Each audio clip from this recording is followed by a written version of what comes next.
Police are giving us new insight into a case they say involves murders and unintended shootings. Yesterday, we reported 4 adults and a teen are now in custody, accused of killing 4 people in January and February. Today, WCPO 9 News reporter Courtney Francisco speaks with police who are clarifying some original reports that this was actually murder for hire.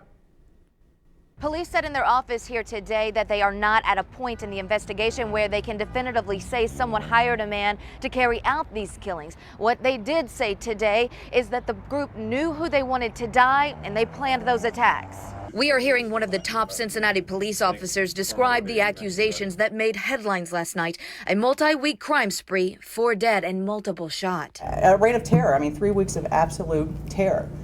4 homicide victims and again multiple shooting victims. So taking them off the streets is a win. Lieutenant Colonel Lisa Davis is talking about Jason Gray, Mario Gordon, Con and Abnett, Carl Godfrey, and a 14-year-old whose name we are not releasing due to his age. We are not showing the adult mugshots because they are no longer wanted. 14-year-old? My God. Detectives believe the group plotted to kill people they knew across the city, starting January 31st in Avondale, when prosecutors say Godfrey and Gray, the 21 and 18-year-olds, shot and killed Jeremiah Campbell at a home. February 1st, prosecutors accused the 14-year-old of using Facebook to get 2 people to meet him in Fairmount, where he's accused of shooting them. Terrence North died.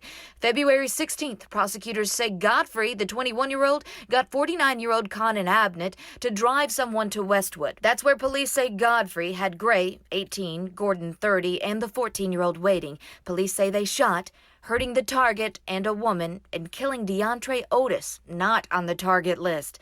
The last hit happened February 18th. Police accused Godfrey and the 14-year-old of loading up and driving to Millville, where they shot and killed Donnell Steele, not on the target list. Money, I think, is a motivator.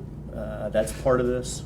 Drugs is part of this as well. Lieutenant Colonel Davis says the crimes impacted those who knew the group because they lived in fear. The callousness of these crimes. Again, we go back to that larger conversation of what are we doing here? What were those causation? I know the chief likes to talk about this, the social causation of things that would bring a 14-year-old into a group of older men that are committing these crimes. If convicted on all of these charges, each person faces life in prison. Reporting in Cincinnati, Courtney Francisco, WCPO 9 News.